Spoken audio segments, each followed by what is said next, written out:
Hello अस्सलाम वालेकुम बच्चों, उम्मीद है कि आप सब खैरियत से होंगे, अपनी पढ़ाई कर रहे होंगे। देखिए बच्चों, ऑलरेडी मैं class 10 chapter number 13 geometric optics का 6 लेक्चर आपको पढ़ा चुका हूँ। आज है लेक्चर नंबर 7 जो कि बच्चों है टोटल इंटरनल रिफ्लेक्शन टॉपिक हमारे पास है। तो आज पढ़ेंगे टोटल इंटरनल रिफ्लेक्शन। देखिए मुझे ये बहुत इंपॉर्टेंट टॉपिक है, इसको समझने की कोशिश करेंगे।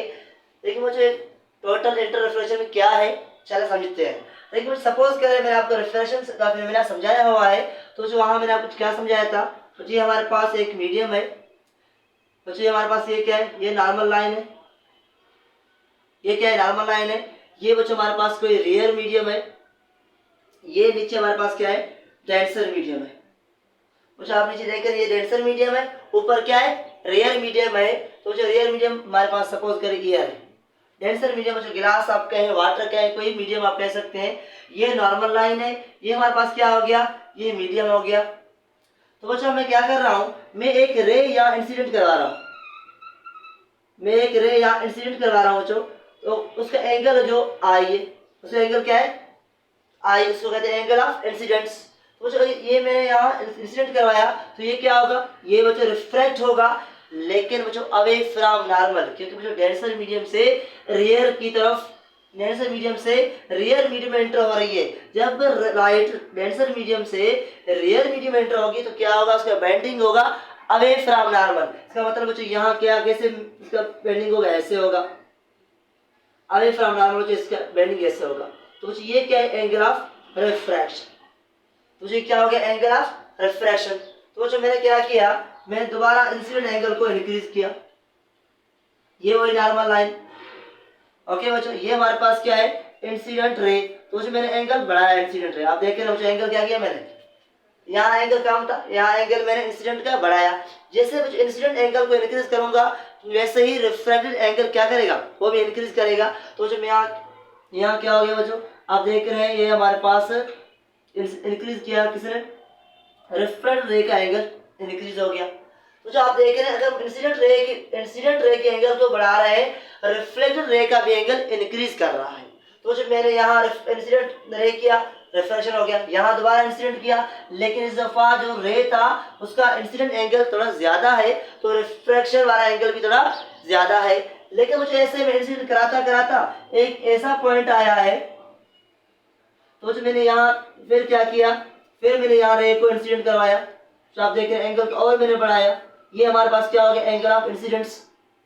तो इस दफा बेंडिंग ऐसे हो गई कि वो जो रे है वो पैरेलल ऐसे आगे गया, रेफर रे ऐसे चला गया। इसका मतलब क्या बच्चों, जब मैंने इसको इंसिडेंट करवाया बच्चों, ये क्या हो गया, रिफ्रैक्ट हो गया, लेकिन ऐसे रिफ्रैक्ट हो गया। तो बच्चों यहाँ एंगल कितना बना रहा है, 90 डिग्री।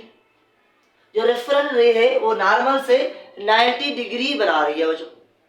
तो ऐसा है इंसिडेंट एंगल जिसमें बच्चों जो रेफरेंस रे वो क्या बना है, 90 डिग्री बना है, किससे, नॉर्मल लाइन से। तो हम कहेंगे वो जो इंसिडेंट एंगल है उसको कहेंगे क्रिटिकल एंगल। तो जो मैं यहाँ लिख रहा हूँ कि हमारे पास क्रिटिकल एंगल क्या है, critical angle, critical angle, the incident angle और जो इंसिडेंट एंगल है, the incident angle due to which the refracted ray becomes perpendicular to normal, perpendicular to normal. That incident angle is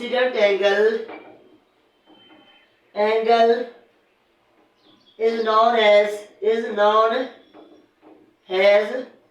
क्या कहेंगे बच्चों उसको, critical angle. Critical, ये हमारे पास हो गया कौन सा, क्रिटिकल एंगल। तो जो आपने देखा जब इंसिडेंट रे को हम बढ़ा रहे थे तो रिफ्रैक्शन का फेनोमेना हो रहा था।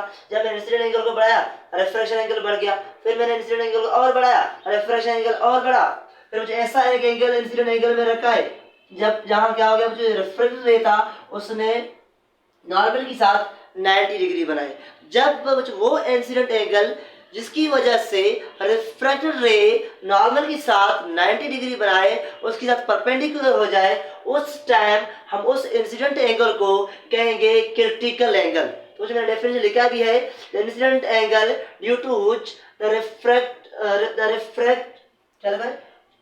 रिफ्रैक्टेड रे, क्या मुझे लिखा है, रिफ्रैक्टेड रे में लिख रहा हूँ, refracted ray become perpendicular to normal, जो रिफ्रैक्ट रे है वो क्या हो रहा है, नॉर्मल के साथ परपेंडिकुलर हो रहा है, that incident angle is known as critical angle. उस इंसिडेंट एंगल क्या कहेंगे, क्रिटिकल एंगल कहेंगे। तो बच्चों यहाँ तक आपको क्लियर हुआ होगा मेरे ख्याल में। चले आगे चलते हैं, इनको समझने की कोशिश करते हैं। देखिए बच्चों, अभी क्या अगर मैं इंसिडेंट एंगल को और बढ़ा रहा हूँ, जो मैंने बढ़ाया और इसको और बढ़ाऊंगा, देखिए तो क्या होगा। चले बच्चों समझते हैं इसको। तो जो मैं यहाँ लिख रहा हूँ वही रेंज आप देख रहे हैं। इस तरह बच्चों मैंने इंसिडेंट एंगल को और बढ़ाया, जब मैं और बढ़ा रहा हूँ तो क्या हो गया बच्चों, ये हमारे पास इंसिडेंट एंगल हो गया। लेकिन जब जो मैंने और बढ़ाया है, ये रे जो है वो आगे नहीं गया, ऐसे वापस हो गया। मैंने इसको और बढ़ाया, ये क्या हो गया बच्चों, वापस उसी मीडियम में आ गया। बच्चों आप देख रहे हैं यहाँ कौन सा फेनोमेना हो रहा है, रिफ्लेक्शन का फेनोमेना हो रहा है। बच्चों ये था टोटल इंटरनल रिफ्लेक्शन। इस फेनोमेना कहा जाता है टोटल इंटरनल रिफ्लेक्शन। जब इंसिडेंट एंगल क्रिटिकल एंगल से ज्यादा हो, देखो जो क्रिटिकल एंगल वो इंसिडेंट एंगल जिसकी वजह से रिफ्रैक्टेड जो 90 एंगल बना है।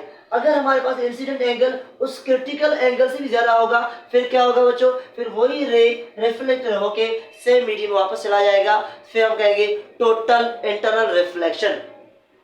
सपोज करें बच्चों हमारे पास ये क्या है, आप सपोज करें 42 डिग्री, तो जो 42 डिग्री मैंने इंसिडेंट करवाया है, तो हमारे पास क्या बना, ये जो रे था रिफ्लेक्टेड ये 90 डिग्री पैरेलल हो गया, तो परपेंडिकुलर हो गया नॉर्मल से।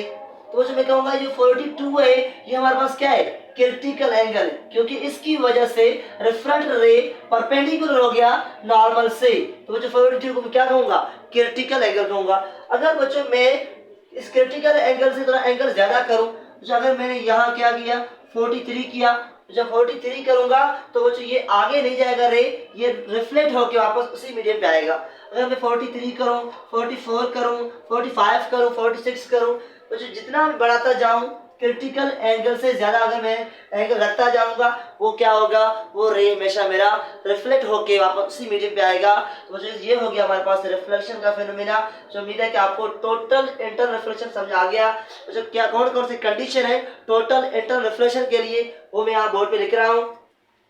देखिए बच्चों कंडीशन हमारे पास ये है, देखिए बच्चों कंडीशन कौन से है, कंडीशन फर्स्ट ये है कि लाइट डेंसर मीडियम से रेयर में एंटर हो, डेंसर मीडियम से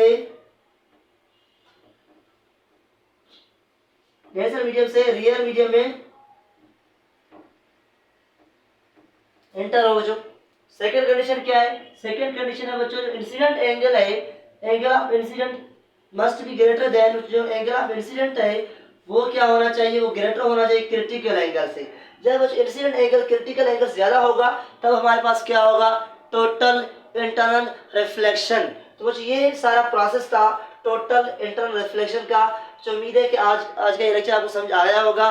बच्चों देखिए इस लेक्चर सुनने के बाद आप अपनी बुक का स्टडी लाजमी करें, क्योंकि लेक्चर सुनने के बाद अगर बुक का स्टडी करोगे तो आपको थ्योरी बहुत जल्दी समझ आएगा, तो आप समझोगे चीज़ों को। इसलिए मेरे लेक्चर सुनने के बाद आप अपनी बुक की स्टडी लाजमी करें।